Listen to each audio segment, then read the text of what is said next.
Could I issue a very warm welcome to everyone this evening to the Royal Society of Edinburgh. And for those who are unfamiliar with the Royal Society of Edinburgh, can I introduce myself? I'm John Arbuthnot, and I am the President of the Society.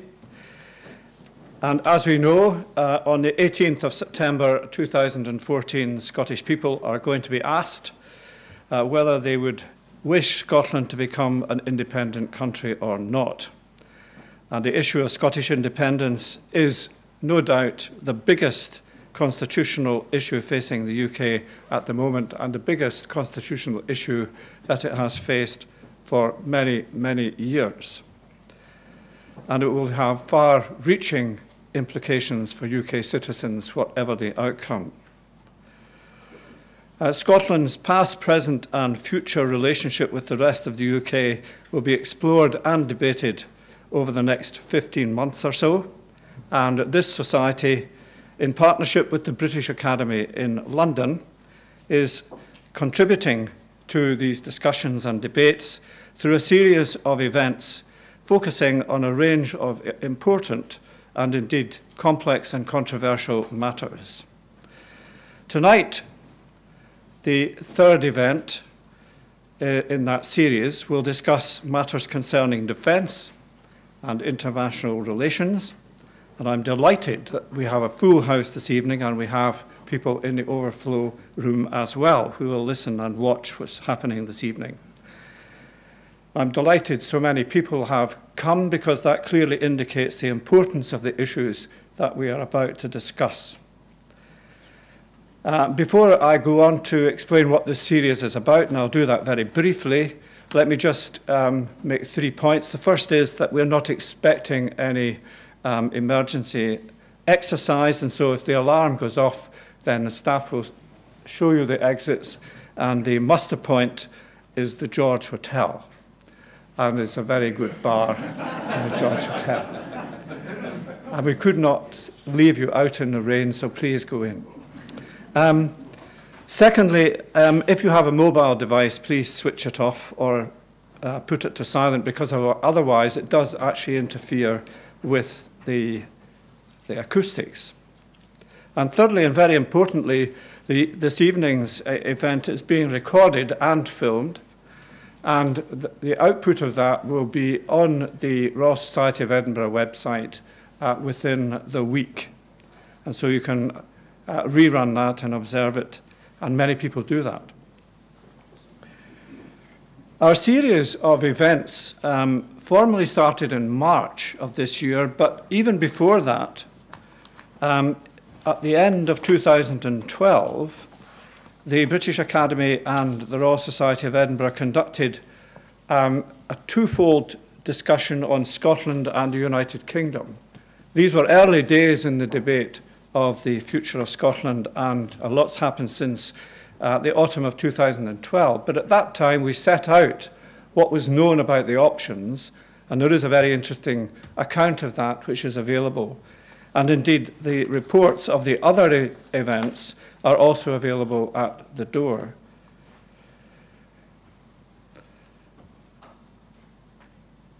In April, the first event formally in the series in March was on the European Union. The second was a discussion at the British Academy in London when matters of taxation and spending were discussed, and the reports of both of these, as I said, are available at the desk.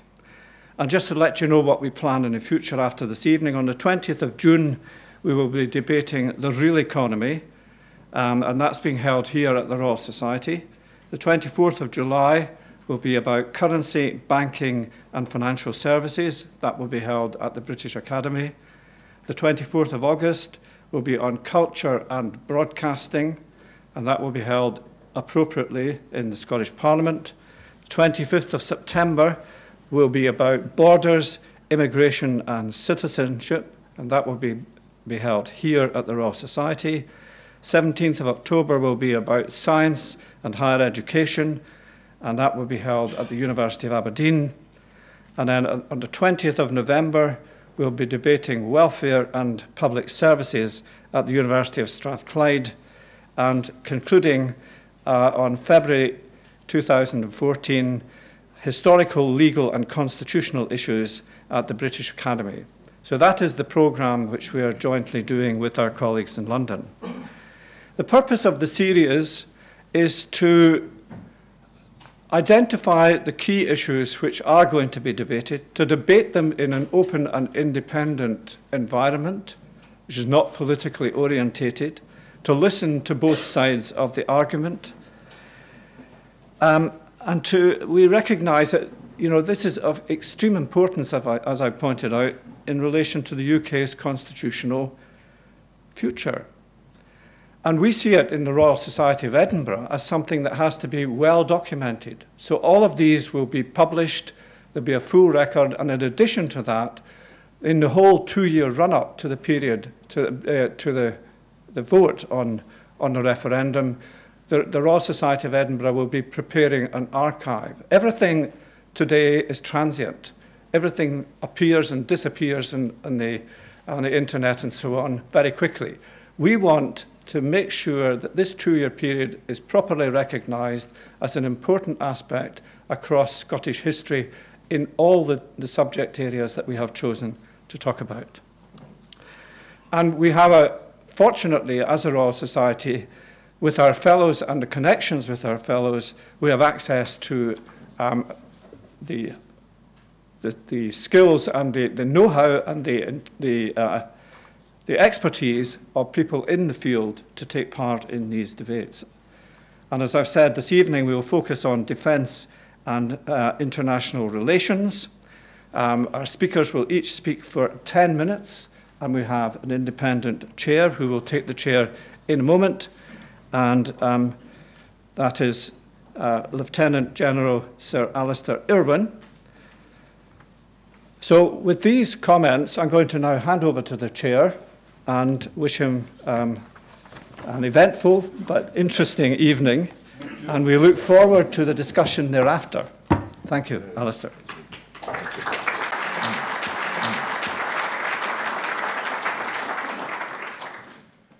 President, ladies and gentlemen, I was delighted to have been asked to chair this forum, not least because during the whole of my quite long military career, some might say too long military career, there were many uncertainties, but never amongst them was the uncertainty that might arise from the possibility of the armed forces of the United Kingdom being prized asunder.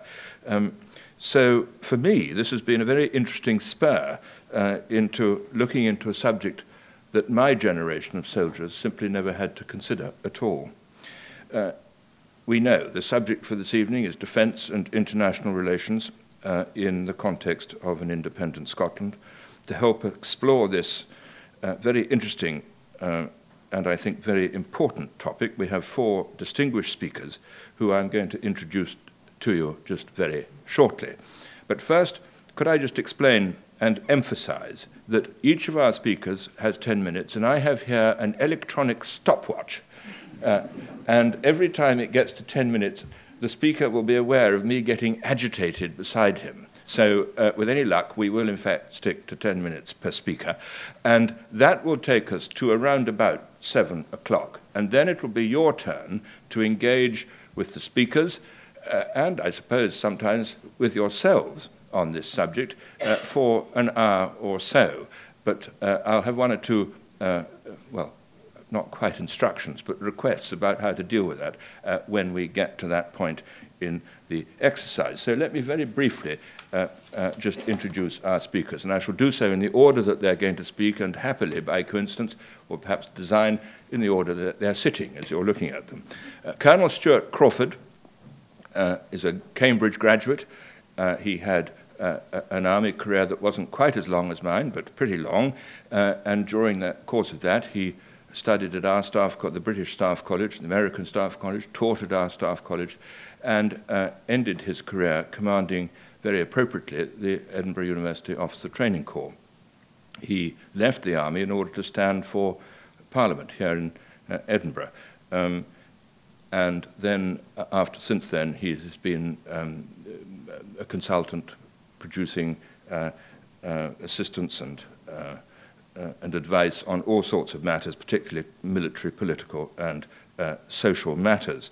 Most recently, he's produced, along with co-author Richard Marsh, an RUSI document called Are the Blue Bonnets Defending an Independent Scotland?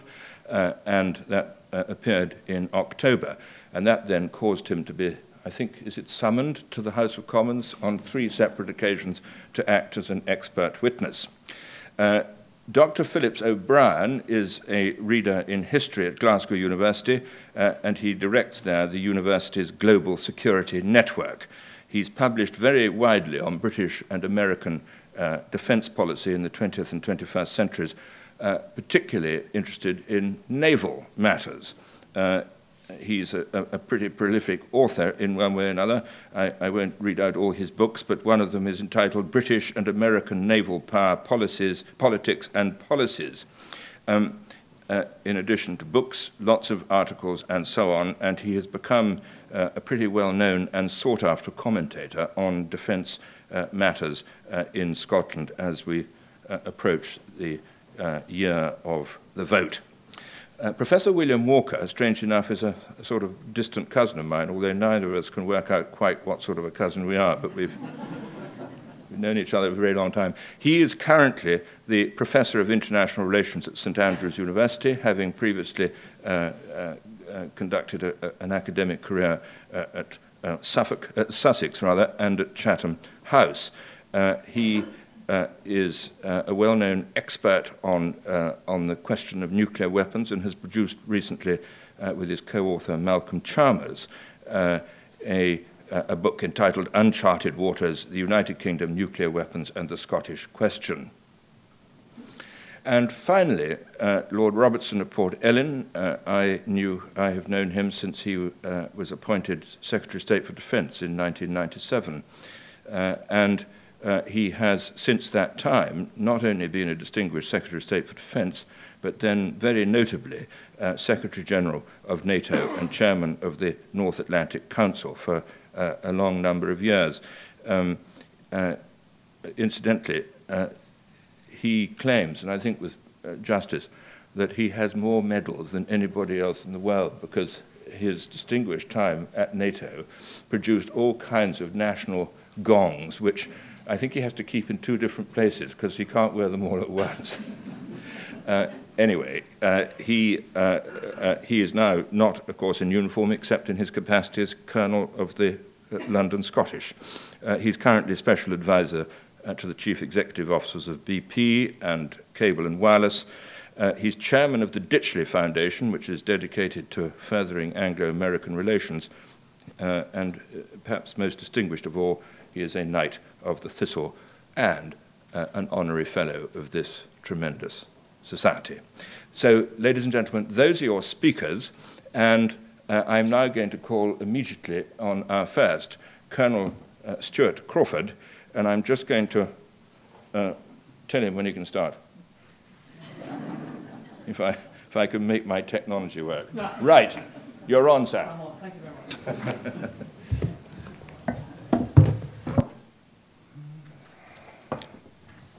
Thank you very much, General Sir Alistair, for that kind introduction. And I'm delighted to be here tonight taking part in this important debate leading up to the referendum on Scottish independence in September next year. With my background as a career soldier, and I spent 20 years in the Royal Tank Regiment, I first became deeply interested in Scottish defence issues whilst undertaking a defence research fellowship at Glasgow University in the mid-1990s. And it was one of my supervisors there, Hugh Strawn, now Professor Sir Hugh Strawn, who published my first pamphlet on the topic as a Scottish Centre for War Studies occasional paper. It was occasional paper number 1, and I don't think actually there's been another one since, unless Phillips can enlighten us later. How an independent Scotland, separate from the rest of the UK, might design and organise its own armed forces is rapidly becoming one of the major topics of the independence debate, alongside the monarchy, finances, the EU, and so on. But I believe that over the years, the discussions about defence have moved on a bit, and I think most objective commentators would accept that Scotland could raise and run its own its own armed services. And the conversation now focuses mainly on whether it should. Tonight I want to concentrate on what those defence forces of an independent Scotland might look like. But before doing so, I thought we might just remind ourselves gently of the wider functions of armed forces generally. And I must say that this is not entirely original thought. First of all, armed forces are required to ensure the survival of the state against internal enemies. Never a popular one to state, but that's what they're for. They are, in effect, the state's ultimate argument against non-democratic insurrection and uprising. In addition to this, there are a host of other essential tasks that they do, helping the civilian authorities with disaster relief, ensuring essential services like refuse collection and ambulances continue to run during periods of industrial dispute and so on. Secondly, armed forces protect the state from external aggression and act as, I quote, the political affirmation of sovereignty and identity which results from a visible determination to define and patrol frontiers and areas of interest with military forces. The third main reason for having armed forces is to promote stability in regions of the globe where a state has political, economic, or strategic interests.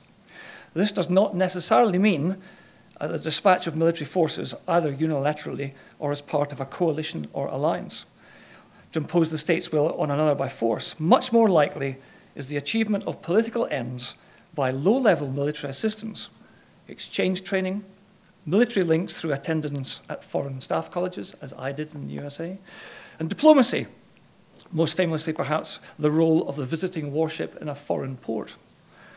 There may also be a need to rescue nationals from an area in conflict or embassy staff in the face of some crisis, again, either unilaterally or in coalition or alliance.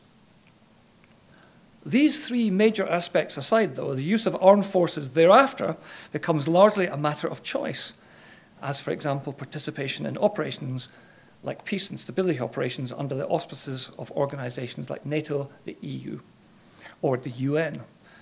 Use of armed forces in such voluntary ventures can enhance a state's standing in the international community and gain it a seat at the conference table when international matters are debated or resolved. Now, in the past, many commentators, whether pro or anti-Scottish independence, have taken the easy route, possibly the lazy route, in coming up with their models of what the armed forces of an independent Scotland might look like. It's convenient to say, for example, that they would be roughly 10% of what the UK has at the moment, or like the armed services of roughly equivalent countries like Denmark or Norway, or even New Zealand, or to apply the current average European percentage of GDP spent on defence and apply that figure to Scotland's GDP to arrive at a result for a defence budget. All of these approaches, I believe, come from the wrong direction.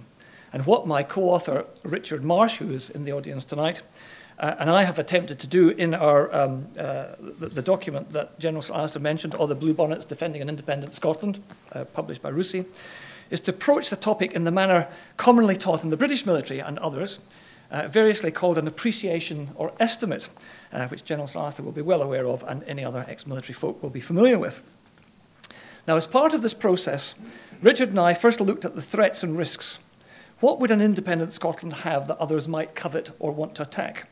Then we looked at what, in terms of military forces, Scotland might need to defend against those risks by air, land, and sea.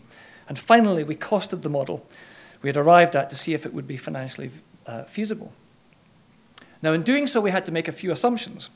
There is not yet anyway, any credible statement of what the foreign policy of an independent Scotland might be, although we may well have one later on this year when the independence referendum white paper is published. So we hypothesized, which I think is a better word than guessed, that its focus might be regional rather than global, as would befit a small nation of 5.2 million. And we also assumed that Scotland's defence policy would primarily concentrate on defending itself and its interests, but would have at least the option of contributing in some way to coalition military operations if the government of the day so chose. As for what Scotland would wish to defend, well, I think it's pretty straightforward to exercise to identify these things. And I won't attempt to make any comprehensive list here tonight. But clearly, aside from maintaining its territorial integrity and protecting its citizens both at home and abroad, Our oil and gas resources spring to mind, perhaps foremost to mind. Our fishing grounds, which have been fought over before, sea trading routes, communications, both physical and electronic, and such industrial assets as still remain, like shipbuilding as an example. Now, I don't think that anybody in their right mind thinks that Scotland would be at risk from conventional military attack, not in the short to medium term time frame anyway. And such threats as do exist might be much more likely to come from cyber warfare, terrorism and organised crime and things like that. Against that background, we designed a model armed forces comprising what we thought Scotland might need, not necessarily what its government might want. And I have to say I've already been taken to task by various Scottish politicians for being too modest in my defence aspirations for an independent Scotland. Briefly, our model suggests an air force of approximately 60 aircraft of all types, a navy comprising 20 to 25 ships and lesser vessels, and an army based on 2 brigades, one deployable and one primarily for reinforcement and home duties. This suggested a personnel strength overall of between 13,000 and about 17,000 for all 3 services, depending on detailed organisation and equipment. And we also chose an arbitrary split between regulars and reservists of 75% to 25%. We decided that an independent Scotland would be very unlikely to require what I would call the high-end expensive items of hardware that currently equip the UK services. So there are no aircraft carriers, no submarines, no fast jets, no tanks, no heavy artillery, and no attack helicopters in our model.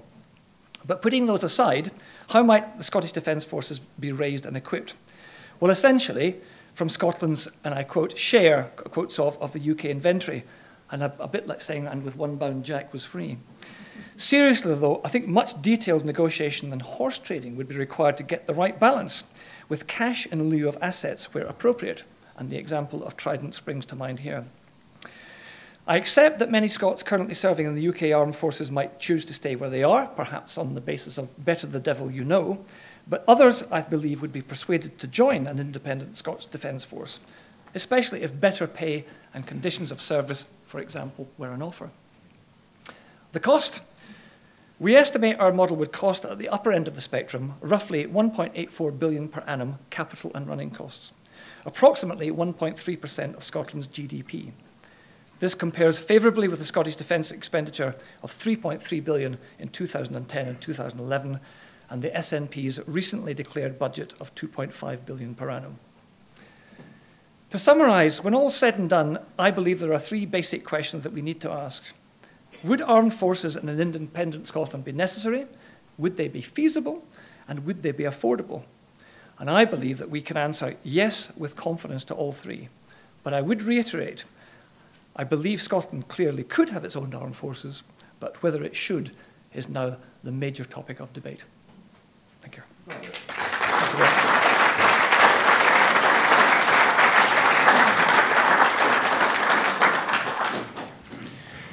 Now I call on Dr. Phillips O'Brien, and in case there are any doubting people amongst you, that came in at less than 10 minutes. Do I get the extra 20 seconds? You don't. I'm delighted to be here tonight. I've taught at the University of Glasgow now for 16 years. I'm about to start my 17th, and by my own calculation, I've now lived in Scotland for as many days as Sean Connery. And so I feel that I have the right to speak tonight on this issue. I started by actually trying to do some research on how the debate has gone so far. I'm a political and naval historian. I'm very interested in the intersection of politics and military spending, which I think is going to be a crucial determining factor if Scotland does become independent. What I found actually is defense issues as the whole have been one of the 2 or 3 largest issues of debate so far in the referendum campaign. It depends whether you want to separate out the EU from, say, the currency economics. The most covered issues have been the EU, Scotland's place in the EU, and the economic question, particularly the pound, whether Scotland would keep the pound. But if you put those aside, defense issues in their myriad forms form the next largest group by far, actually much more than the monarchy. What's interesting is how little the monarchy has actually been part of the debate over independence. Now, how it's worked is it's gone in a few ways, this debate over defense. The largest issue, again, by a considerable measure, I will combine in the Faslane nuclear question.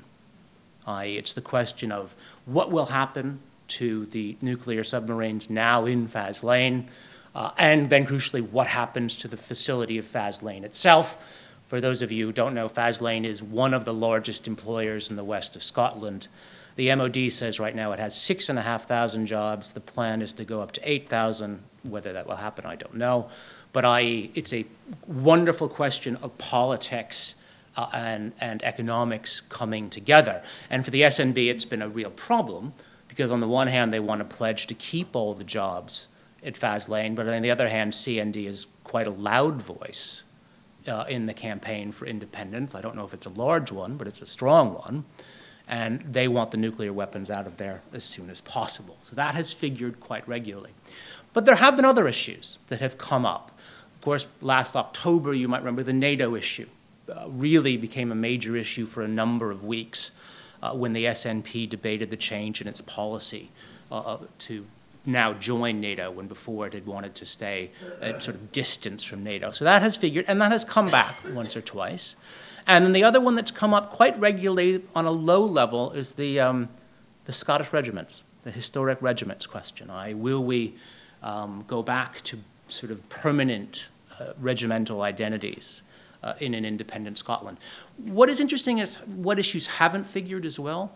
Things like Rosyth has popped up only for a few days, once or twice, or other bases haven't popped up nearly as much, say Inverness, Fort St. George, and even shipbuilding on the Clyde has only figured in a few sporadic moments, but not nearly as much as, say, the Faslane nuclear question. If you look at that debate, what I'm going to argue is actually most of these questions are not debatable. What I would say is that the way the debate has gone so far is we are talking about issues in which there isn't actually much to debate. In many ways, I think the problem is we're talking about the past, not the future. And I don't mean to say this to be anti-SNP. In fact, I'm going to end this talk by proposing what I would say is a politically sensible SNP policy or a politically sensible yes policy. Because right now, the problem is they're proposing what I would say are politically impossible or politically too difficult policies to put in mind. Take the NATO question. Now, we can fight on this, but I don't think Scotland has any question. It has to be in NATO. It has to be in NATO because the other European countries would make it very difficult to get into the European Union easily if Scotland somehow were difficult on NATO. I mean, the Germans, the Danes, they absolutely want Scotland in NATO. They can live with an independent Scotland, probably more so than the Spanish or the French, but they would want an independent Scotland in NATO. So if some reason Scotland walked away from NATO, they would find their negotiating position with the European Union in a terrible state. So I don't actually think that's a negotiable. The Scottish regiments issue, I mean, unless you want to bring back the British Empire, I think basing an independent Scotland's military forces on the historic regiments makes no sense. I mean, at some point you have to move on. You have to have an understanding. So I'd argue that's not actually an issue of debate. And I would also say Faslane cannot, in an independent Scotland, continue in anything like the present size. To do that is literally set up some kind of Potemkin village and just staff it with people doing nothing, right, because of where it's located and what it does. So these issues are in many ways non-issues. So what would be a politically feasible policy? How much time do I have left? You've got just under 5 minutes. 5 minutes to sort of, all right, how would Scotland then, what would be a policy that the Yes campaign could propose that would lead to a good debate? That's what I mean. Propose something that would actually be talking about the future and would allow for an exchange. Well, I am going to start with money because I think money is crucial.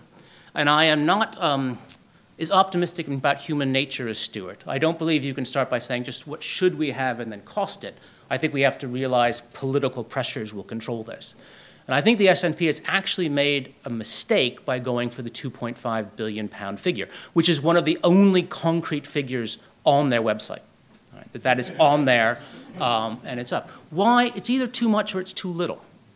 It's not enough to continue everything Scotland has now, but why would you want to do that? And it's actually far too much for what an independent Scotland would need.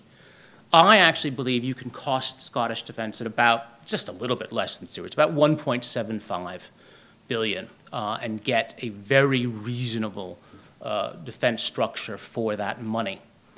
And that would put you in about the NATO average. The NATO average for small countries, actually it's slightly above now. Like Denmark is 1.4% of GDP. Belgium and Holland are less, and 1.4% of Scottish GDP would also be about 1.75 billion. Now, what would you get for that? You would get the 2 brigades, and I won't talk about that because that's been talked about. You'd get a very sensible naval force, but you wouldn't get one to get 6,500 jobs in Faslane. You should look, there is an excellent model for Scotland, for anyone who wants to go into it, and the model is Denmark. They've got a superb structure that would actually graft almost identically onto Scotland. They have 2 facilities. They have a navy of about 3 frigates and minesweeper and smaller vessels. Again, I think an excellent number. I think Scotland could start with 3 Type 23 frigates in the negotiations and go from there. But they have 2 quite distinct facilities that give Denmark a great deal of influence. They have one base, which is to provide domestic patrol, domestic coastal coverage. And they have another base where they train units that can partake in NATO operations, international operations. And that distinction actually would fit very well in Scotland. And you should have the domestic base on the East Coast. It has to be on the East Coast. The problem with Faslane is reaching the oil field simply takes too long. It would be a dereliction of duty if Scotland put its entire navy in Faslane. It would actually be, it would be indefensible.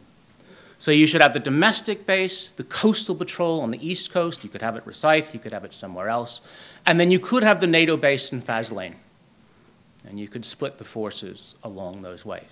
The one question that would be left, of course, is the size of the Air Force. That's actually, I think, the one really debatable point. I think there's a lot of consensus on the infantry structure, the Army structure, and indeed the naval structure.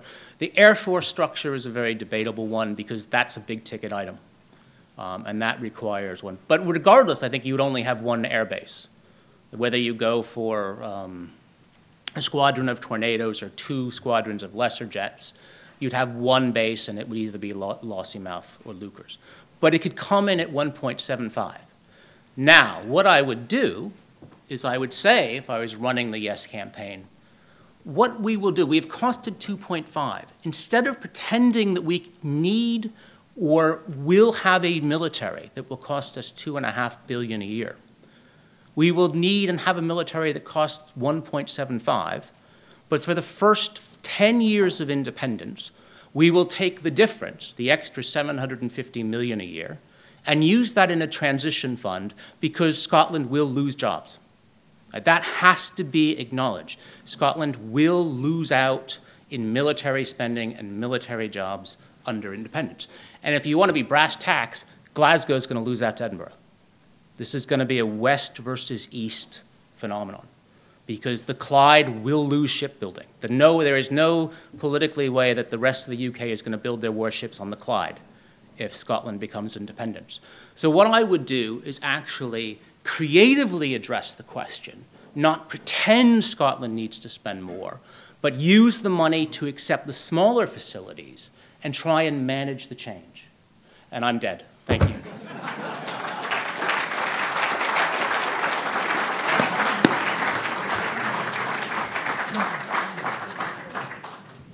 Thank you very much, Phillips. Sorry to cut you off, but you had extended by 1 second. Professor William Walker. It's a bit of a military operation, this, isn't it? Thank you very much for the invitation to participate in this discussion. Phil mentioned the issue of Trident, and we all know it's very central in the debate that we've all been having. I want to talk today about the credibility of the replacement policy. And I would suggest to you the replacement policy taken by the Labour government in March 2007 is no longer as secure as it was, and not just because of the Scottish issue. I'll remind you that the decision taken back in 2007 was for a fleet of 4 submarines, nuclear submarines carrying American Trident missiles, deployed out of Faslane and Coulport, long-established bases in Scotland, with one submarine always at sea.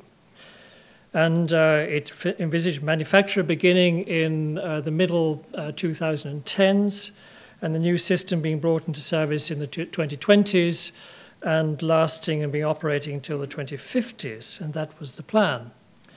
Well, the decision rested on two grand assumptions, and largely unquestioned at the time. The first was that the UK could afford this like-for-like replacement, and the opportunity costs would be tolerable. Secondly, the UK would remain a united kingdom, the government in London retaining sovereignty over all parts of the UK in which Trident was manufactured, serviced, and deployed, and sovereign authority over all aspects of defence and foreign policy. So it wasn't anticipated in March 2007 that boom would be succeeded by bust, followed by an age of austerity with the defence budget shrinking rather than expanding. It wasn't anticipated that the Conservative Chancellor of the Exchequer would change the rules, requiring the nuclear deterrence capital costs in future to be met entirely out of the defence budget rather than from general funds. And it wasn't anticipated that, as is currently expected, Trident's replacement will consume between 1/4 and 1/3 of the procurement budget over more than a decade after 2016, constricting expenditure on other vital military programs. Nor was it anticipated in early 2007 that the SNP would soon become the party in power in Scotland and would call a referendum on Scotland's independence in 2014. It wasn't anticipated that Trident's eviction from its Scottish bases would be promised if independence was achieved, and also it wasn't taken into account that there might be no plausible alternative bases in England or Wales, and thus the boats might be built and have no bases to go to. So, despite these great changes in perspective and mounting uncertainty, the policy embarked on in 2007 has not actually been revised. The question is why, if there has been such a change? I think there are three main reasons. The first is that big spending won't happen until after 2016, when they enter what's called the main gate phase of the project. And so debates and decisions can be postponed happily until after the 2015 election. Secondly, because Trident remains a sacred cow for the Conservative Party, and the Labour Party prefers not to revisit a policy that it invented itself and fears reopening division in its ranks, and because the Ministry of Defence will not engage in any discussion of nuclear policy with the Scottish Government prior to the referendum and refuses to indulge in contingency planning should the Scots vote for independence. Now, having said all this, I think it is increasingly understood in Whitehall that the Trident replacement decision will have to be revised, whatever happens in the Scottish referendum, for economic reasons above all. So what are the options being considered in the back rooms, if not in the front rooms? Firstly, there is the option of adopting a different nuclear system, perhaps involving cruise missiles, but that seems to be being rejected for a whole lot of reasons I don't need to go into, despite the Liberal Democrats being quite keen on coming forward with some alternatives. Secondly, there is the option of abandonment, but no one in Whitehall has yet the courage to contemplate it, despite its having an increasingly strong economic and even military logic. And therefore, attention is focusing on a third, less radical option, which is changing the UK's nuclear posture, as it's called, and by abandoning continuous at-sea deterrence. So you would have 2 or 3 boats sailing out of Faslane and Coulport rather than the planned 4, and not always with one at sea. However, this last option, which is, as I say, the currently favoured one, may still not satisfy, because, first of all, adjusting the replacement policy by reducing the number of boats doesn't actually result in very substantial economic savings, certainly in the first 5 or 10 years, perhaps 10 or 20%, and the opportunity cost would still be substantial. Secondly, it would run into the argument strongly held in some military circles that a part-time deterrent is no deterrent and not worth the investment. And for the faithful, it then becomes a question of all or nothing. Either we have all 4 boats with continuous at-sea deterrence and a true deterrent, or else it's not worth having a deterrent at all. Now, if the Scots do vote yes in the referendum, the outcome is even less certain. Indeed, it's difficult to see any consensus forming by the decision time in 2016. There are several reasons, and let me briefly go through them. First of all, whatever the preferences north and south of the border, the situation would have changed fundamentally. Nuclear policy and practice would depend on the outcome of negotiations between 2 sovereign governments, rather than the outcome of decisions by today's single sovereign entity and centre of power. Secondly, governments here and abroad would be confronted with the unprecedented situation of a nuclear weapon state operating its entire nuclear force out of what would become a non-nuclear weapon state under international law. This would be politically and operationally very tricky, if legally just okay under the Non-Proliferation Treaty. Thirdly, the decision to proceed with Trident's manufacture would surely have to be preceded by negotiation of a treaty embodying agreement on a range of contentious issues: the legal status of Faslane and Coulport, the length of time and terms under which the boats would remain in the base's protection, management of the waterways leading to Faslane and Coulport, which would now become Scottish inland and territorial waters, and many other things. And also one has to remember that the stances taken will depend on which political parties hold power in London and Edinburgh after 2015 and how free they are to compromise on this and other issues.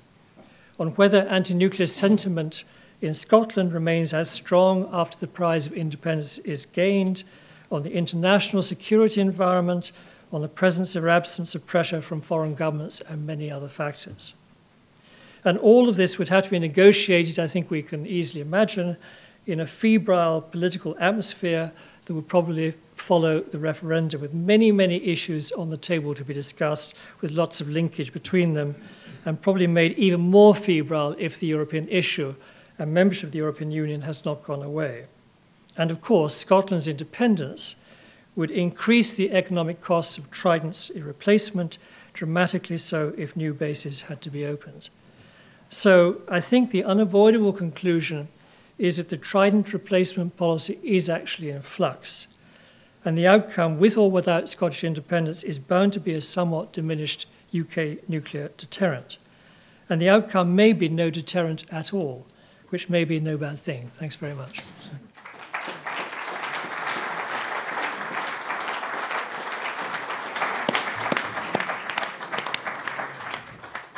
Thank you very much, William. And now could I finally call upon Lord Robertson to complete the speeches. Mr. President, Mr. Chairman, it's common for people who come forth in a panel to say everything has been said, but that's never put me off in the past, and it's not going to put me off now either. I think it's very, very good that the Royal Society of Edinburgh has decided to hold this range of debates, because the decision that will be taken on the 18th of September next year is a 1 in 10 generations decision for the people of Scotland, alive and eligible to vote at that time. It's irreversible. It's not going to be something that can be put off or postponed. There will be no second bite of the cherry if the detailed negotiations that have been talked about don't work. So for all of us, we really need to focus on the facts, question the assumptions, debate the assertions, and try and find out as many of the facts as we possibly can before we take a step into what is inevitably the unknown, because that is what is going to be a leap into the unknown. But we don't live in Scotland in a bubble. For us, it will be the decision for those eligible to vote, and some of them will not be Scots, and a lot of Scots will not be eligible to vote. We'll make that decision on the basis of our own judgment at that time. But a lot of other people are watching. A lot of our friends in other countries concerned and worried about the fact that the breakup of Britain would break up one of the major countries in the world, one of the most powerful players, both diplomatically and militarily, in a very uncertain and dangerously unstable world that we live in today. And I found very few people in foreign countries that are friends of this country who are happy with the prospect of the United Kingdom breaking up. But it will also be watched by our enemies and by potential enemies as well. Potential enemies that may not be enemies at the moment, but over the lifetime that we will have to live with this decision could easily become adversaries or enemies. So we've got to look into the long term and not simply at what faces us at the present moment. There are a lot of threats and challenges that we face in the world today. If you take just a non-exhaustive list, terrorism, from jihadism and religious and political extremism, the proliferation of weapons, chemical, biological, radiological, ballistic missiles, and even small arms. We've got rogue states like Iran and North Korea. We have cyber warfare. We have organized crime. We have climate change, which will be linked to conflicts over resources and to migration flows that become very potent indeed. We could be faced with pandemics, and we've got a new novel threat of piracy in the Indian Ocean and now apparently moving to West Africa as well. And we are also faced in this world today with fragile and sometimes failed states, as we're seeing in Syria and in Yemen and in Somalia today. Now, all of these threats have one thing in common. One thing in common, and that is that none of them have a national solution. Not one of them can be dealt with properly and effectively on behalf of populations by one government, however big or however powerful that government is. Even the United States of America, with all its wealth and military budget, cannot simply deal with any of these threats on its own, and therefore we must look to collective solutions to all of them as well. And those other people who will be watching this debate will be the separatist movements in other countries in Europe, and maybe even beyond that. Because if Scotland was to vote to become a separate state, then what's going to happen in Catalonia, in the Basque Country in Spain? What about Flanders in Belgium? What about Lombardy in Italy? What about Corsica in France? What about Transylvania in Romania? These are not small and negligible factors in the world today. They're real and they're important, and this could be the first domino to fall in the balkanization of the European continent as well. So Britain has got a role diplomatically which we would have to recreate after separation, have to create our own foreign ministry, have to create our own network of embassies and consulates around the world and fully recruit them, and do so basically from a clean sheet. So the question about creating armed forces, and Stuart's given us quite a plausible sort of explanation of how that might be done in a small state that simply wanted to be small and limited in what it did within Europe. The fact is that international relations is made up of a military presence and also a diplomatic presence, and we are an element of stability in a very unstable world at the present moment. Now, we will have choices if we go down the route of separation. We could be neutral, like Ireland or Finland. We could, of course, do that, but I don't believe that that is in the spirit of the Scottish people, nor likely to be so. We could say international conflicts have nothing to do with us. We could watch in our own continent people being raped and tortured, expelled, brutally expelled from their own country, and we could stand back and say that to intervene would be unpardonable folly. We could do that, but I don't believe the Scottish people want to do that either. Or we could, as Stuart and Philip O'Brien have said, become Denmark or Norway. But Denmark and Norway are established nation states who have developed their defences and their defence forces over many, many years. They're not starting at square one. Both of them accept the US and NATO nuclear umbrella without any equivocation at all. They accept the fact that NATO is a nuclear alliance and will remain a nuclear alliance. Both of them have deployed troops to Bosnia, to Kosovo, to Afghanistan, and to the Libyan operation as well that NATO had. And Denmark, with almost exactly the same population as us, instead of the 1.84 or the 1.75 million pounds a year, spends 2.9 billion pounds a year. And Norway spends 4.5 billion on their defences. So the 2.5 billion put down by the SNP, or the 1.86. Everyone's very precise, right down to the second decimal point. The 1.86 of Stuart Crawford and the 1.75 of Mr. O'Brien have got to be seen in the context of what these two actual countries, despite all of their investment over the years, do as well. So there can be arguments about that, but creating the armed forces of Scotland by taking Scottish regiments and calling them the part of the Scottish Defence Force, by unpicking all of the relationships and arrangements that we have, creating a Ministry of Defence in Scotland, creating our own Army, Navy and Air Force central commands, building logistics, intelligence, combat support, combat service support. All of these things have got to be created in this separate, newly separate state. And we've got, as Mr. O'Brien rightly said, to be in NATO. There is absolutely no sense in being outside of NATO if we're actually going to defend this country of ours. And yet, how could it be that the present party of government could join up to NATO when NATO's strategic concept is so explicit that as long as nuclear weapons exist, NATO will remain a nuclear alliance?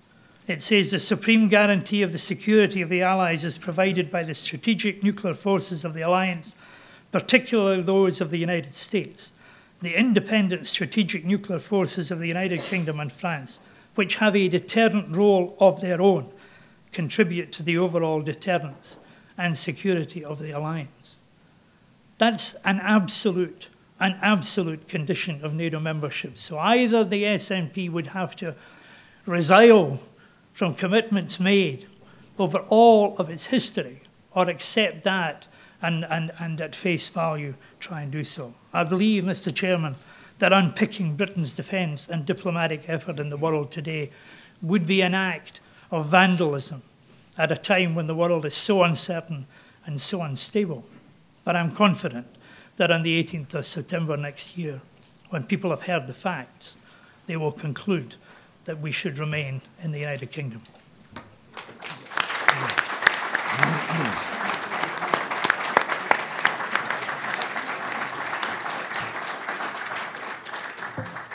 Well, I'm chiefly disappointed, Lord Robertson, that you didn't go on for another 40 seconds, because that would have allowed me for the first time in my life to tell a Secretary of State for Defence to stop talking. Anyway, now, ladies and gentlemen, we've had 4 different slants on the central subject, defence and international relations in the context of an independent Scotland. And each one of our speakers, as I say, has taken a different slant, but it's all getting into the same particular issue. So now it's your opportunity to engage in this debate. May I just offer some, well, they're not quite instructions, as to what to do. If you have a question to put, then would you please raise your hand, and then one of the nice young ladies with a microphone will come to your place, and when you then speak, could you please make sure, let me just make sure I've got this instruction right, you've got to put the microphone close to your mouth, otherwise we won't hear you. Could you please very kindly say your name, and if it's appropriate, what your organisation is? I mean, don't worry if it's not appropriate, but it would help. And if you happen to be in the audience that's in the gallery elsewhere and watching this and would like to put a question, then perhaps you'll be kind enough to come down and stand at the door, and a microphone will be provided for you at the time. Rather difficult to do, but that's what we'd like you to do. And when it comes to your moment, we're sort of looking for questions. Obviously, you might like to say a word or two before you put the question, but we're not asking you to give another 10-minute speech first. So, those instructions having been issued, who would like to begin proceedings? In which case, I think I'm going to... well done, sir. This gentleman here in the middle of the third row, please. Hello. Yes. Right, Colin Fleming from University of Edinburgh. Thank you very much for the contributions of all the speakers. There's a lot to take in and some very interesting points. I was particularly interested in what Dr. Phillips O'Brien had to say, and wanted to maybe allow the discussion to flow a bit first, but I wanted to pick up on Lord Robertson's points. I frankly find the idea, the comment about balkanisation, slightly crass in this situation. What balkanisation are you talking about? This is clearly not part of the debate. More importantly, I'd wonder if you could actually give us, you tell us that your colleagues throughout the world are terrified of Scottish independence. It's been my understanding through colleagues throughout Europe that they are not scared by Scottish independence at all. Now, regardless of one thinks whether they think it is good or it is bad, the idea that, I mean, become down to fear in this debate is, frankly, I don't think the way we should be dealing with this. And I would like you to, could you answer the question? Thank you. So there are two questions here. I think one is what precisely did you mean by balkanization in the context of independence, and the other independent-seeking nations in Europe, and also, I'm sorry, what was the other one now? The fear factor. Yeah. The fear. Yes, exactly. Yes, I'm sorry. And could you please comment on this business of other countries not wanting us to be independent? There seem to be conflicting views. There are, of course, separatist movements in other parts of Europe, indeed other parts of the world. The breakup of Yugoslavia, created a significant number of new states. The breakup of the Soviet Union created a number of new states. And the breakup of Czechoslovakia into two states took place. And of course, the people of Scotland want to go down that route, then fine. But there is an apprehension in Europe that the separatist movements are beginning to get an upper hand. You only have to look at the condition of Belgium today, and their difficulty. I think it was almost a year and a half before they could actually get a government in place. And that's largely because of the identity crisis of the various parts of Belgium. Spain, they had about 1.5 million people demonstrating in the streets of Barcelona for the independence of Catalonia. So what I'm suggesting is that people are going to watch Scotland because there is a referendum. That's prohibited by the Spanish constitution. There will be a referendum here next year. I think you could easily open the floodgates on a number of those separatist demands in other countries if Scotland was to go down in that direction. It's a matter for the Scottish people to make the decision and for others to do so as well. But we have to be conscious that there are external factors involved in this debate and not simply factors that are purely domestic. And I think we need to bear them in mind before we take the decision. I'm not, it's all too easy for people to criticise me and others who support the Union to say you're scaremongering, you're talking Scotland down. Well, it's a term that has been used over the world to sort of the breakup into small nations, and I think there is a potential. There is a potential there in Europe as a whole to see the existing nation states starting to break up. I happen to believe that would be a bad thing. There will be others who perhaps believe that it would liberate new forces. We'll see what happens.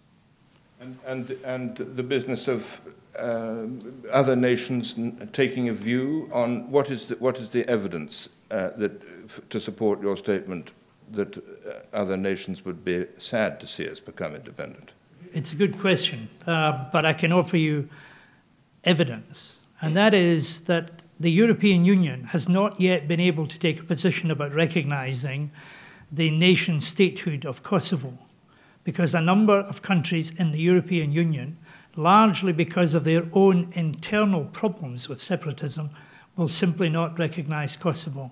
So Spain, Italy, Romania and Slovakia are among the countries who will still not recognise Kosovo as a nation state, despite the trauma that it experienced in getting its own degree of independence. So I offer you that as evidence to show that the worry and concern about separatism, which might start on the 19th of September next year in the United Kingdom, is a worry to quite a lot of people in other countries. No, yes, sir.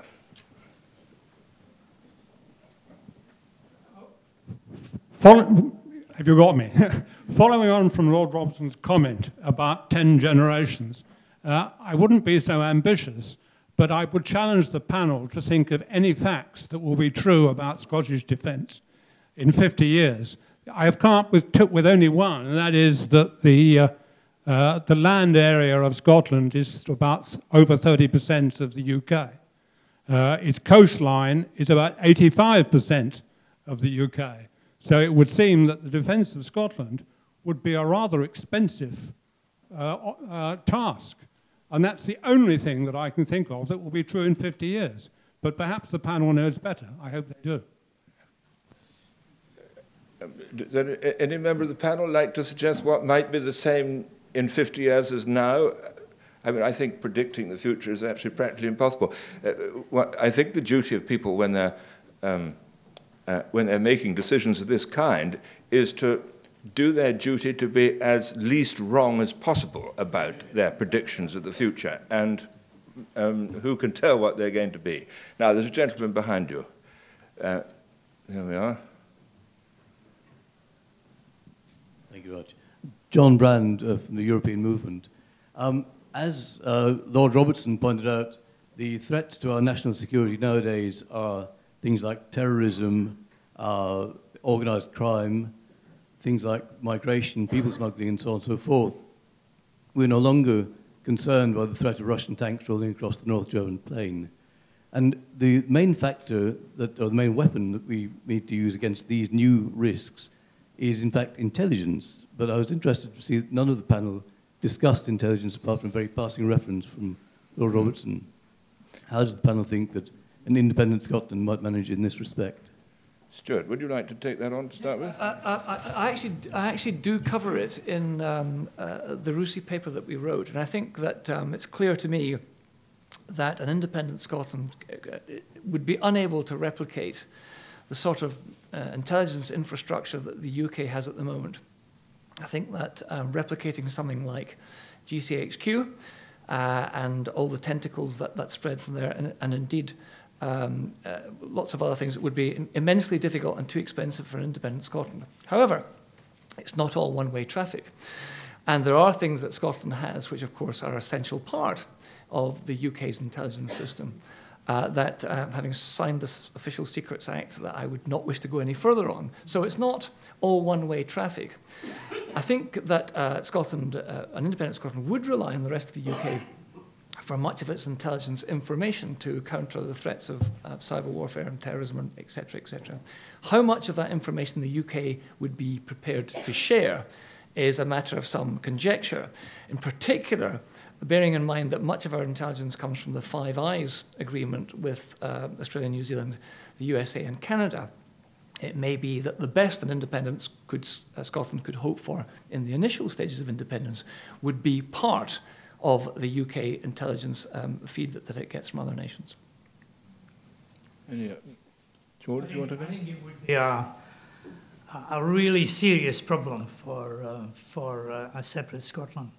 There is no doubt about that, because as Stuart Crawford said, you couldn't replicate GCHQ and the whole network of relationships that exists through the UK and into every other country in the world, and also this very tight circle. You know, when I was in NATO, you know, there were various groupings that shared intelligence, but it's based on habit, it's based on trust, and that is built up over a very long period of time. And I think we would be seriously handicapped, despite the fact that the current Scottish Government says that it will create an MI5 and it will create an MI6. These are Herculean tasks and very, very expensive to do, and as Stuart Crawford said, not likely to be able to produce the range of intelligence that would be seriously required in the future. Now, there was a... yes, I think you put your hand up earlier, didn't you? Yes. Thank you. You're Dickie of the FT. I wanted to pick up on Dr. O'Brien's comment about the desire of countries such as Germany to see Scotland in NATO. I wonder if you could amplify a little bit on that and just tell what makes it so important to them. And then, coming from Lord Robertson's comments about the need for an independent Scotland to accept NATO as a nuclear alliance, if the other members of the panel, including Dr. O'Brien, maybe give a sense of what in practice that would require of a government of an independent Scotland. You know, would it mean that it wouldn't be possible to say that you have to relocate the Trident deterrents, or what does it mean in practice? Thank you. Well, Phillips, could I ask you, and then William, if you would take the second part of that question. I mean, sure. I think the thing about Scotland and NATO and the rest of the world, or the rest of the Europeans and Americans' view, is the states are on the whole hostile to Scottish independence. People aren't. But if you're talking the American government does not want it, the French government, German government, Spanish government, they are not wild about the prospect of Scottish independence, because right now the United Kingdom meshes very well in their defense structures. When you look at, if you're Germany or you're France or the United States, you cooperate with the United Kingdom, and breaking up the United Kingdom will add a question mark to what is an ongoing and very smooth relationships. And states are, by the way, normally quite cautious and quite conservative. So they are not instinctively supportive of Scottish independence. But some, and also, by the way, the Danes and the Norwegians, the Norwegians are sort of worried about the Russians pouring across the border. They might not be coming into Germany, but northern Norway and has an issue. So the Danes and the Norwegians are also, they see NATO as absolutely central to their defense. They could live with an independent Scotland, but they would be very worried if they believed you could start unpicking NATO. There is, I think, what did President Obama say a few years ago? We're turning east. Well, what if this continues and the Americans start saying, well, the United Kingdom breaks up, people are leaving NATO. Why is it now in American interest to play a significant role in European defense? I think the Scottish the decision would have much greater implications than 5 million people making a choice. So in that sense, I don't believe Scotland has the ability to leave NATO in realistic terms. I think it would and it would be disastrous for their EU negotiation. I mean, this is all going to be negotiated over a series of years.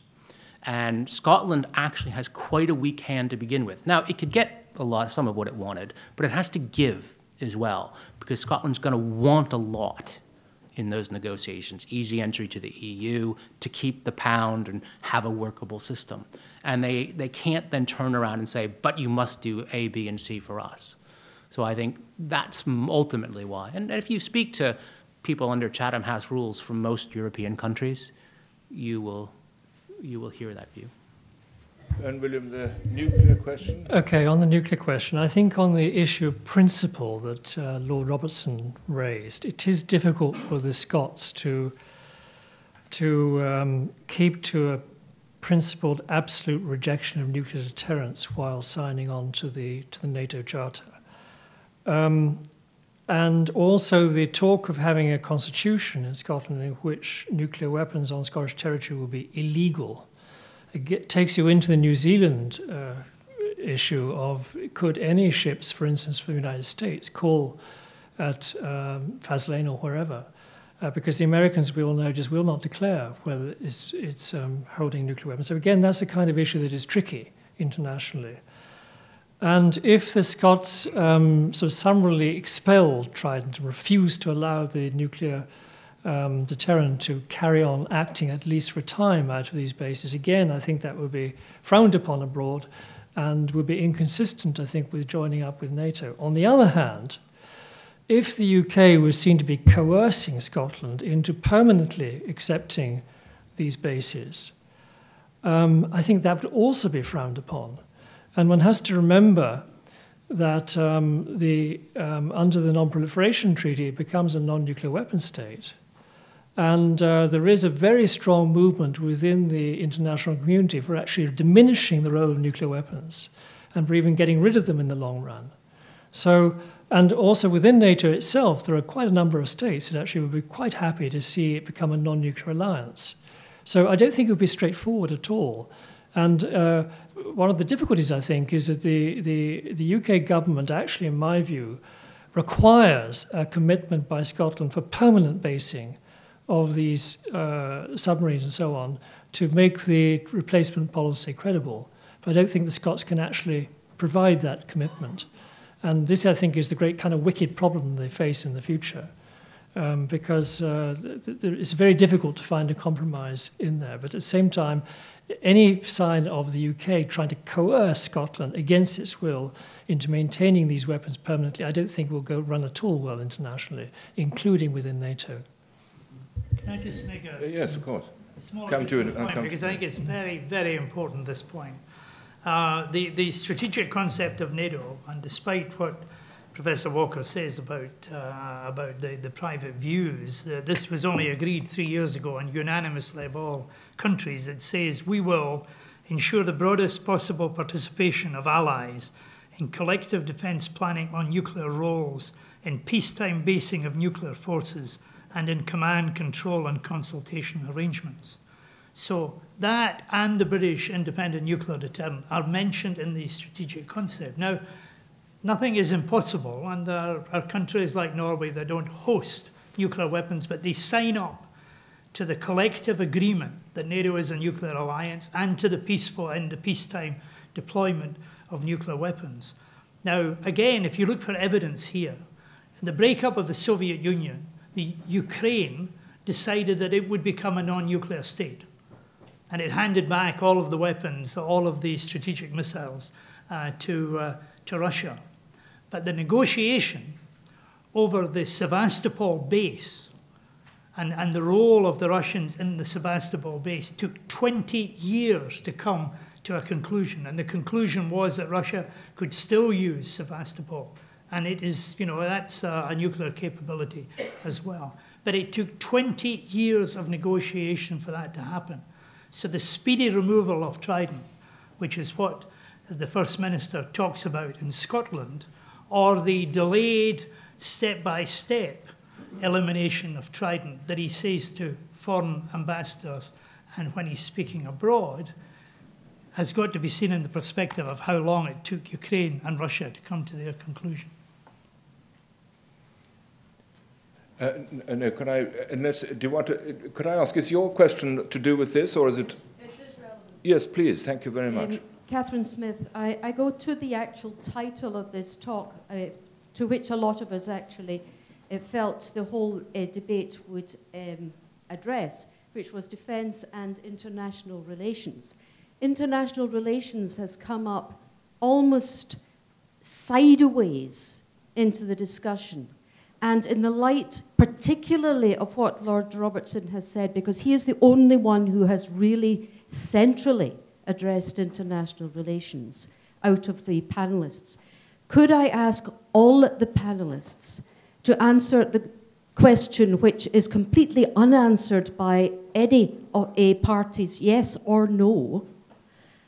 Will Scotland actually have the capability, and can it build the capability, first to identify an international relations stance, and secondly, then to have the personnel and the credibility to negotiate that that stance is honoured by other countries, irrespective of what choices are taken on defence, or perhaps because of what choices are taken on defence.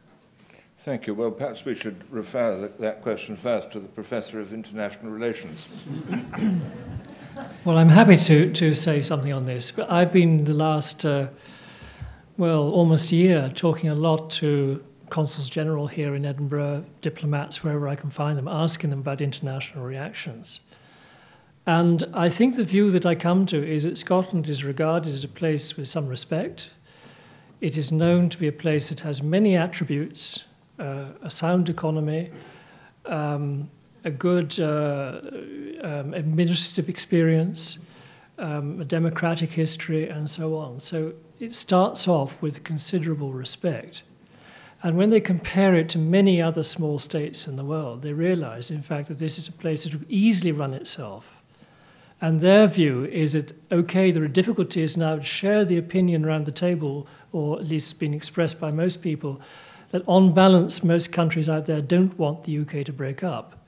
On the other hand, in my view, and in what I'm hearing, is they would easily adjust to Scotland being an independent state. And they would expect it to have all the attributes and to be able to develop all the diplomatic and other capacities to be able to function as, okay, a quite small state, but nevertheless a distinguished state in the international community. And I would say, I mean, one thing is that many diplomats and people from other governments and so on, they know Scotland quite well. They come here to the festival. They've been to Edinburgh. They know it. You know, they meet Scots around the world. And there is actually quite a deep respect for the place, which again doesn't mean that they would necessarily want it to become independent, but their full expectation is, in fact, despite all the difficulties of NATO, EU, and everything else, it would be accepted into the international community and would be expected to be a reasonably stable and functioning place. At least that's the impression I'm getting from talking to diplomats. And was there an inference, perhaps I'm putting words in your mouth, but acceptance, we hear, is okay, but significance, was there some implication in your question about how significant we might therefore be?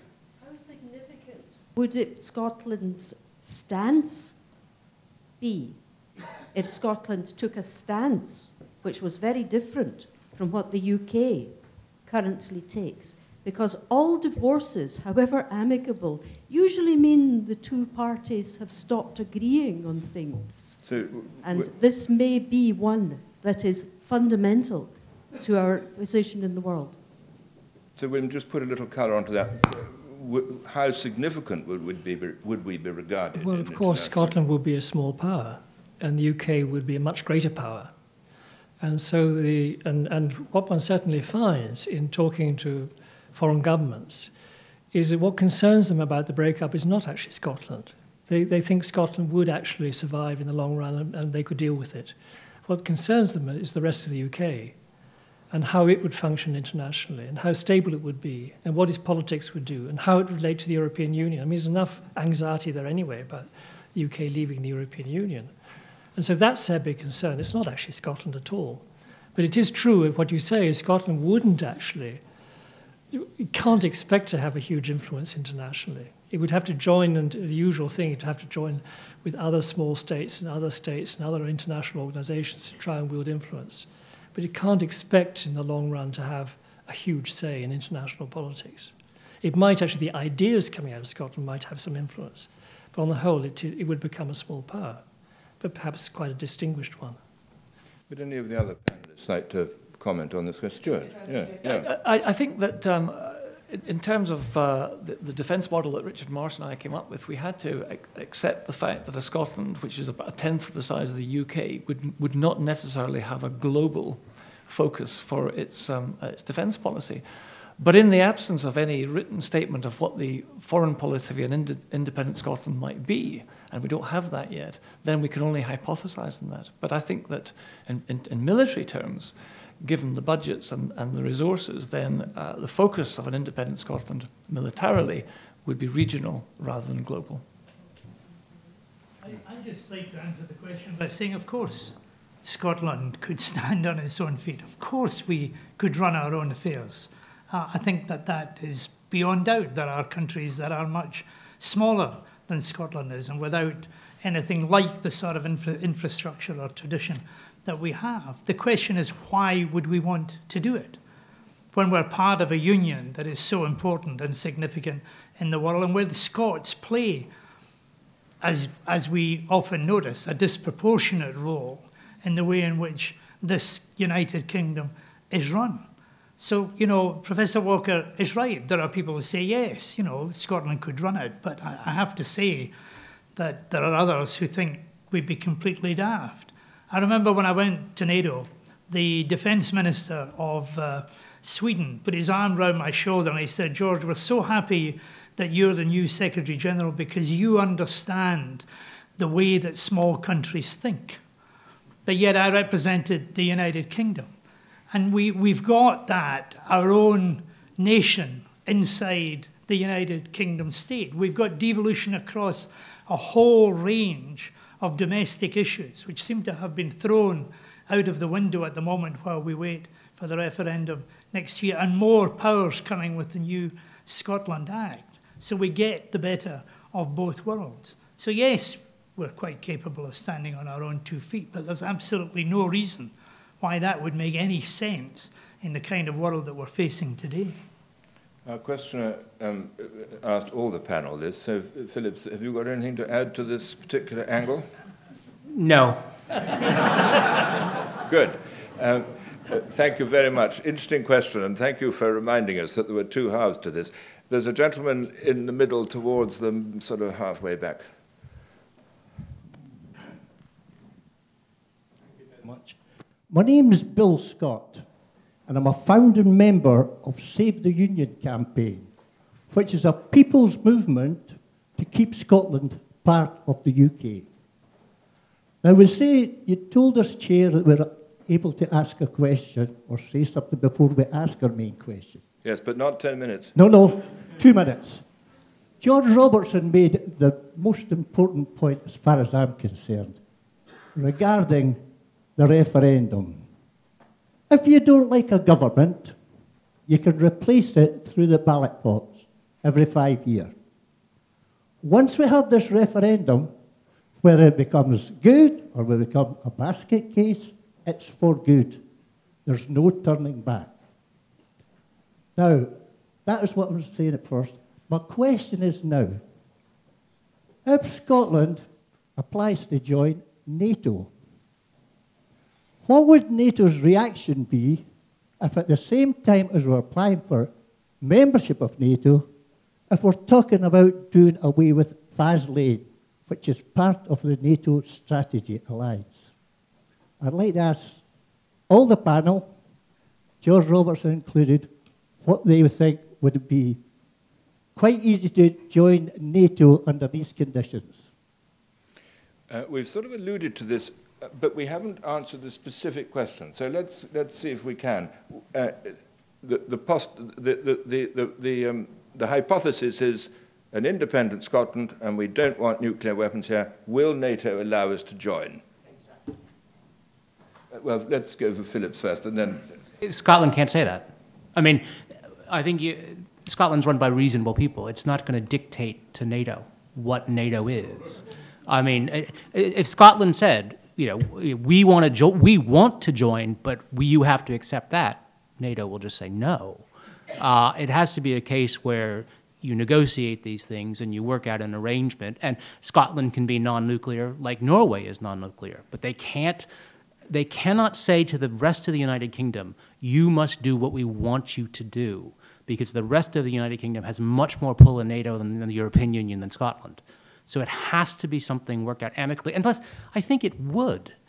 I mean, I can't believe that the rest of the United Kingdom and Scotland would somehow tear each other to bits over this. I think they both have a great desire to reach a cooperative situation and make it work out. But the one thing I think, within this debate, Scots have to realize they can't dictate. There is sometimes within the internal debate in Scotland this idea that, you know, we're going to create nirvana. You know, we'll have a more just society, we'll get rid of nuclear weapons. No, it'll be messy politics. And you will have to, within messy politics, reach deals. William? 2 points on this. I think that, I mean, George may disagree with me on this, but any approach to join NATO would surely only come after an agreement had been reached between London and Edinburgh on this matter. I can't really imagine Scotland going in and saying, we're going to join NATO, we're going to kick out the weapons before some agreement has been reached. The second thing is, I've always felt the most logical position for a Scottish government to take, if it wants in the end to get rid of the nuclear weapons in Scotland, is to say, okay, we will accept the current boats and they can live out their lives, but we won't accept the replacements. Now, it seems to me that from an international position, that is actually quite a reasonable position to take, because it does imply 10 or 20 years. And to expect the UK, the rest of the UK, to rebase these weapons if it really wants them, really needs them, is quite a reasonable request. If you're saying you're actually going to let these things live for another 10 or 20 years and accept them and fully support them and support deterrence in that context. So I don't think if that was the proposal on the table, it would be actually quite a difficult one for the NATO governments to turn around and say, on those circumstances, we still won't let you into NATO because we won't accept the replacement votes. George? Maybe Stuart should say it. I think it's all been said by William Walker. I'm just reminded that not so long ago I was speaking to a senior SNP politician on this very topic, and he reminded me that the SNP had not ever placed any firm timetable on the removal of nuclear weapons from the Clyde. Well, you heard it here first. Messy politics, yes. The problem is that the SNP have made it absolutely clear that they want to expel Trident. And as Phillips has said, not only that, they've now proposed that it will be in the written constitution for an independent Scotland, that any nuclear weapons on the territory of Scotland will be illegal. You know, it's going to be a very difficult frog for anyone negotiating from the present SNP to come down to the messy solution that even William Walker is actually going to say. Now, the key thing about NATO that people tend always to forget is that it is made up of 28 countries. They run NATO. NATO is not a monolith. The civil service of NATO is little more than about 300 or 400 people. The nations run it. And every decision, sometimes pitifully small decisions, have to be taken by consensus. That means with everybody agreeing to it.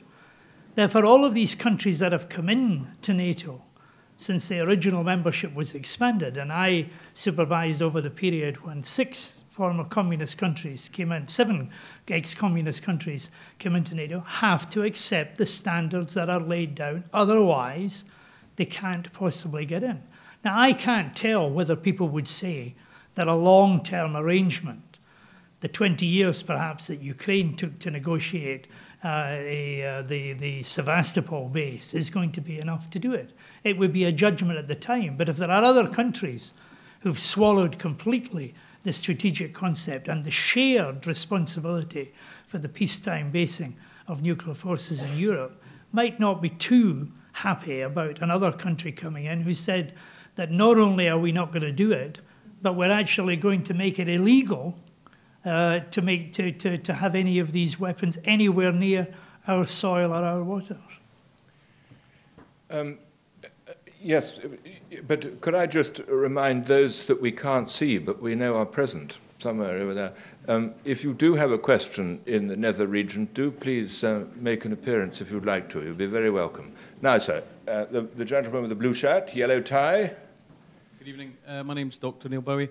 I'd like to ask, has there been much thought put, I'd like to ask the panel, has been much thought put into the international relations between, future international relations between Scotland and England? We're obviously hugely concerned about Europe, the world, the United States, the broader areas. But I'm just wondering how much thought has been put into the actual change of mindset over a continued period of time between Scotland and England. Because we're so kind of familiar with each other, we know the domestic situation, we know our long history together. What would that kind of transition potentially be from becoming our kind of domestic neighbour to an international partner? Would that be an easy or painful transition? Who would like to try that one? Well, I think it would. It looks as though I think it would depend very much depend on the nature of the debate that takes place between now and the 18th of September next year. One would hope that it would, if the decision was one that said Scotland was going to be a separate state, then that would be cordially agreed. But the problem is that the debate is largely taking place up here at the moment, and people have not opened their eyes yet to the debate in Scotland from the perspective of England, Wales, and Northern Ireland. And as somebody is quoted in The Scotsman as saying today, the issue about whether Scotland would remain in a currency union with the remainder of the United Kingdom is not just a decision for Scotland and London. It's a decision that would have to be taken by other component parts of the United Kingdom, and they might not be terribly keen on sharing the pound with a Scotland that had gone on, perhaps in high dudgeon, claiming they were going to get rid of Trident, that they were going to take 95% of all the oil in the North Sea, and all of the rest of that. So the tenor of the debate, I think, is going to be critically important to how relations are going to come about after that, and what we would get out of the negotiations. But, you know, there's a whole series. I know we're stowed out with professors here this evening. You know, maybe you can't possibly get too many professors. But once you go into... Yeah, you probably can, yeah. All the little wrinkles that are going to be involved in the settlement that would come about, or indeed the prospectus that will be given to the Scottish people, have yet got to be thought through. And what frankly dismays me is that the SNP have had 60 years to work out the answers to these questions. And yet, at the present moment, it seems that most of them are remaining unanswered. William. Well, this professor's head goes into a spin, actually, when I think about the European issue and how the whole UKIP, the European Union relationship, all that feeds into this, and how that might affect the North-South relations in the future. And it seems to me incredibly difficult, this. And my experience down south, in London in particular, is in fact that the European issue is far more important to the political parties down south than the Scottish issue. In a curious way, I mean, come September 2014, there will of course be a flurry of interest. But the predominant thing that will be concerning the Conservative Party is the 2015 general election, and what the stance is going to be on Europe. And Europe is really dominating politics down south in a way that the Scottish referendum is not. Now, down the line, you know, it actually is a huge complication to independence, I think. If the UK leaves the European Union and the Scots want to stay in, and you still have a currency union, all that, I mean, how this works out is just beyond me, I must say. And it really deserves a much more attention than... It's quite interesting, by the way, the Economic and Social Research Council, the ESRC, is laudably putting a lot of money into the Scottish independence issue. But suddenly, of course, it wakes up, it's not just the Scottish issue that we have to think about, it's actually the UK issue. So it's now become Scotland and the UK, and then it becomes, oh gosh, it's not just the UK, Scotland, the UK, and Europe, you know, might even be the United States down the line. So it's just the politics of this are extremely complicated and unpredictable. And I have to say, my head goes into a spin when I try and think about it. Yeah. And if we are talking about too many professors, we were talking about what the collective noun for professors is. I came up with a brilliance of professors. Yes, sir.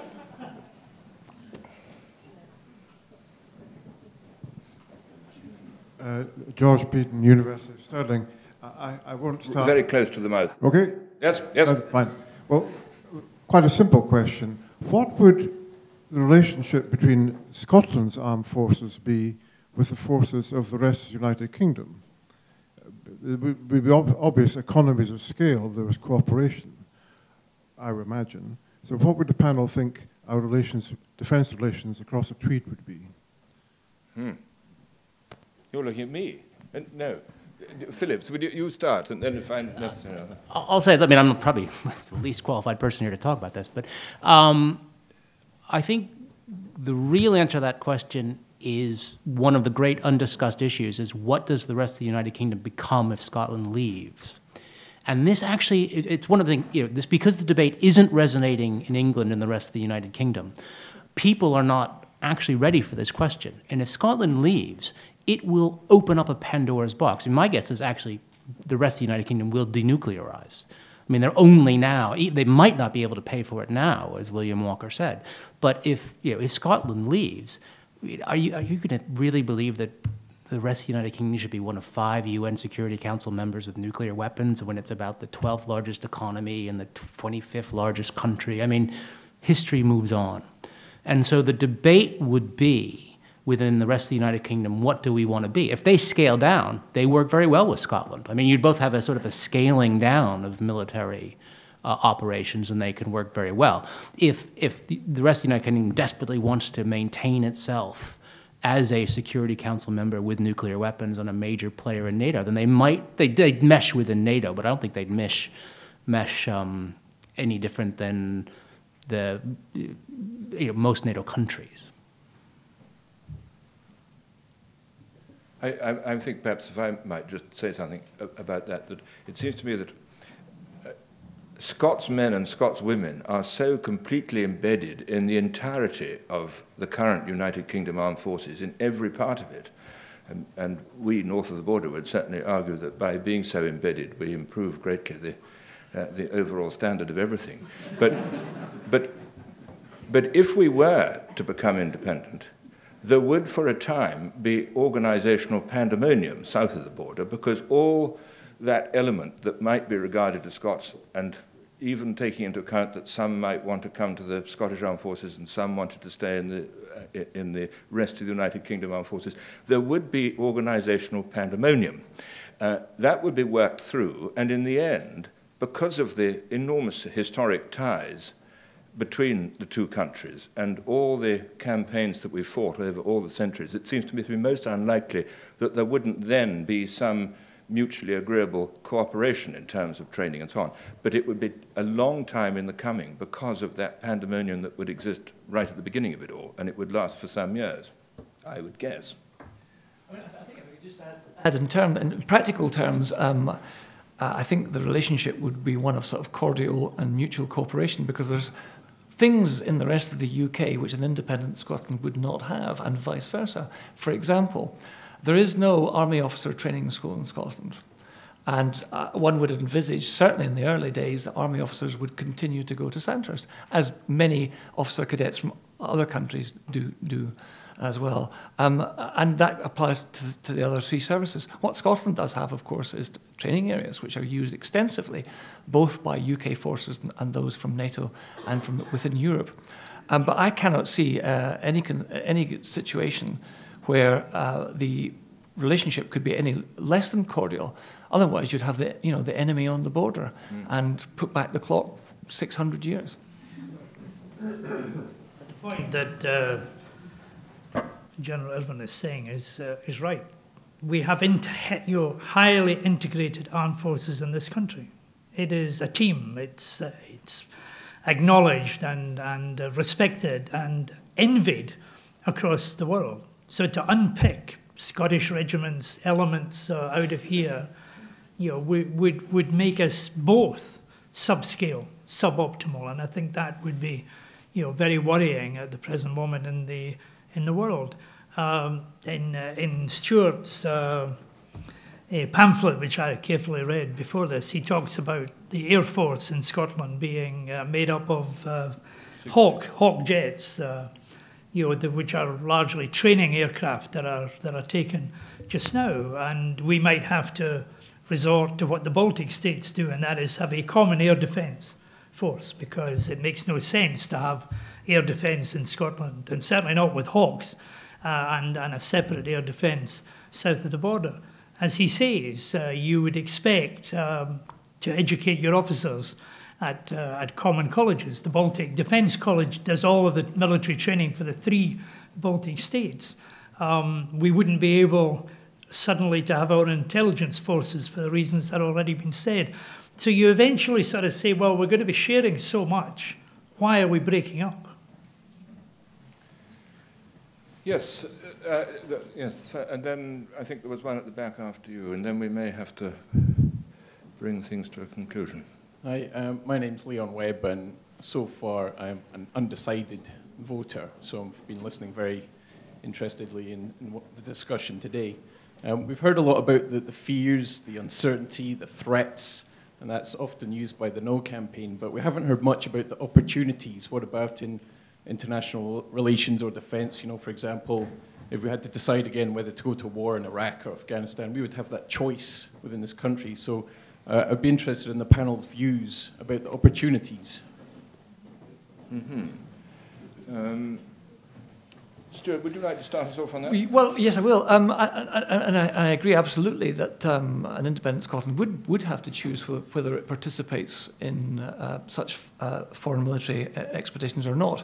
I think that much has been made about those who served in the armed services of an independent Scotland would have less opportunity for all the things that military people want to do in the smaller forces of an independent Scotland. But I think that that is probably not accurate. I'm no mathematician, but if you accept that the armed forces of an independent Scotland might be, say, 10% of what the UK has now, I don't think the number of commitments, military commitments, that Scotland would have on its own would reduce by the same 90%. And so you would have 10% of size of the forces perhaps still servicing 40% of UK commitments. So the number of opportunities for those serving the Scottish Armed Forces would actually increase. So I think that there's been some false information being flying about that one. And the other panelists, I mean, putting aside any views that one might have about the desirability of this, is it possible to identify what opportunities, what advantages would accrue should we have an independent defence force?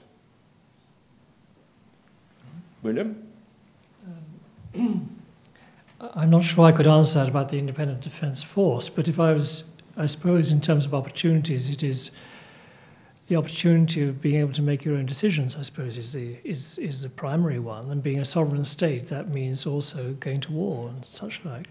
And I mean, I have to say, when I hear Lord Robertson, you imagine, in fact, the UK's policies have been brilliant in the past 10 or 20 years.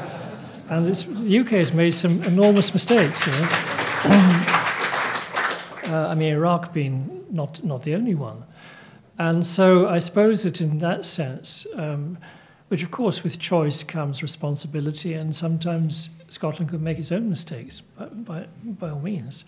I suppose the other opportunity is, in a way, as a small state, you have the Norways, the Finlands, the other small states, have certain opportunities in certain circumstances to play a role in international diplomacy and in conflict resolution and so on. Usually that happens when you have charismatic people who can go in and make a difference and pick up certain issues and make something of them. I mean, the Non-Proliferation Treaty, by the way, the first instigator of that was an Irishman, you know. And so there are certain opportunities for small states. And I would say one thing, by the way, is having Edinburgh as a great capital city, and Glasgow and so on, is we have wonderful cities. And these are places people want to come to have conferences and to meet and all the rest of it. So, I mean, I think there are opportunities out there, which doesn't deny, in fact, that there are great risks. And to some extent, being a small state and a rather lonely state and no longer part of a greater power it can be very uncomfortable. Mm-hmm. You want to add anything, George? I'll just add one thing, and actually, the advantages probably are not so much in the defense sector, just people from smaller countries are happier. Actually, it's a more cosmic notion that if you look at sort of the Pew Research studies of public opinion and outlook, people who live in smaller nations on the whole are more optimistic.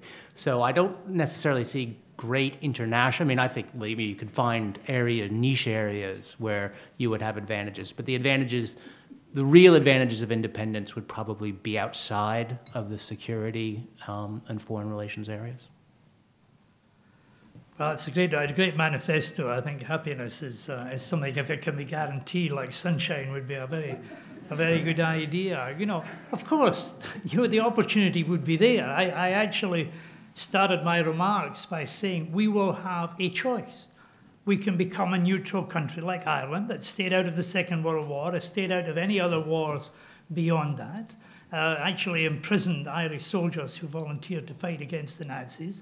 You can be neutral, like Austria, dictated to by the Russians after the Second World War, or Finland, dictated to by the Russians after the Second World War. These are options that are available. Or you can say, we'll pick and choose. And if Milosevic is overrunning Kosovo, we can say, no, we're not going to get involved, and it's unpardonable folly to save people from being slaughtered. These are the choices that we can make, and that's one of the opportunities that would be available. But at the moment, the nationalists appear to continue to say they'll only take part in UN-mandated operations.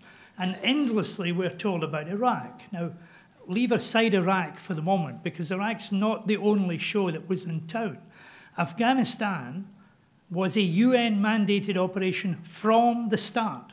From the start, a UN Security Council resolution following on 9/11 gave authority to the United States of America to go into Iraq and to defeat the Taliban at that time, and subsequently has been covered by repeated mandates by the UN.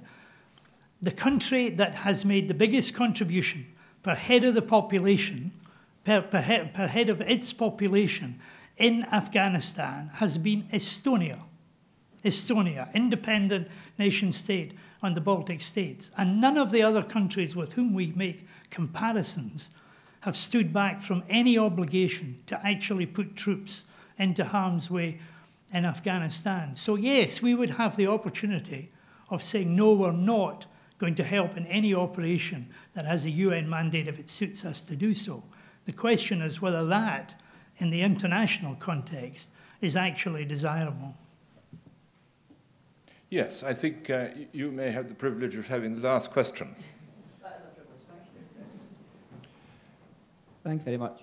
Dr. John MacDonald, one thing that hasn't been mentioned here, which I think is very, very important, is the democratic component.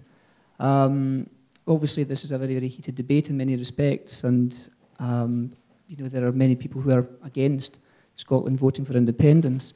But I think we should remember that it's all very well strategists, military people, professors talking about how many ships we should have, how many troops, what we could do, what we could not do.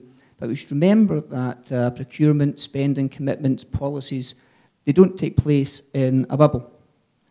And even for those who maybe are against Scottish independence and see negatives in what it might bring to Scotland's international standing, the fact will be that if Scotland votes for independence, it will be voting yes on a platform of, amongst other things, doing things differently on the international stage, not having its government castigated by arms control NGOs for the amounts of weapons it sells to other parts of the world, not going into places such as Iraq. As Professor Walker points out, if mistakes are made, they will be made on Scotland's terms. So I think this shouldn't be overlooked. It's all very well talking in technicalities, numbers, pounds, GDP. These discussions take place within a broader context, and ultimately the people will decide. And I think that shouldn't be overlooked in all of this discussion. Well, thank you very much. You very kindly not asked the question.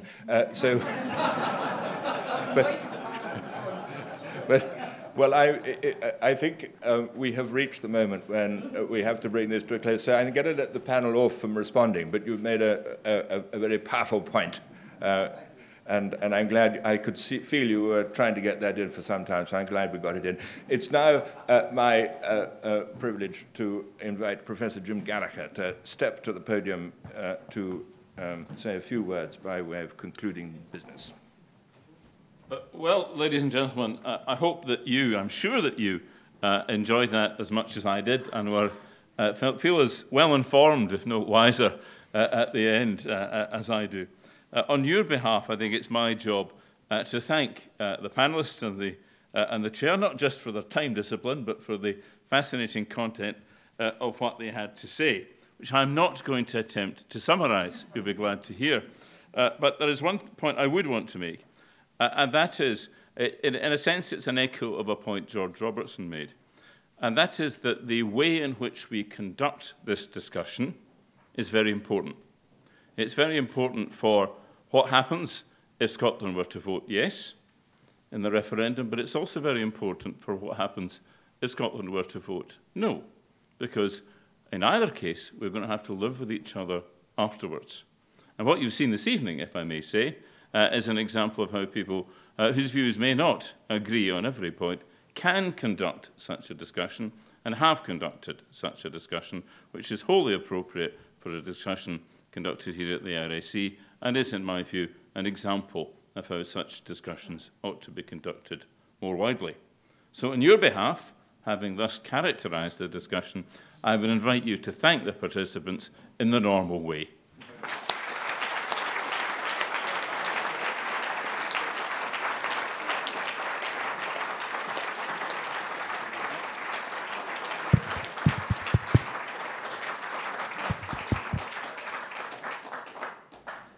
Could I thank the audience? I think tonight we saw why it's important to have this series of debates and discussions about the key issues here at the Royal Society of Edinburgh. And as I explained at the beginning, we still have a number of these to undertake, and we will do so with enthusiasm. And these are the success of the events depends on the audience. And I think the participation in this evening was excellent. And that the chairman, General Sir Alistair, I think his chairmanship was excellent down to the last second. He will be recruited.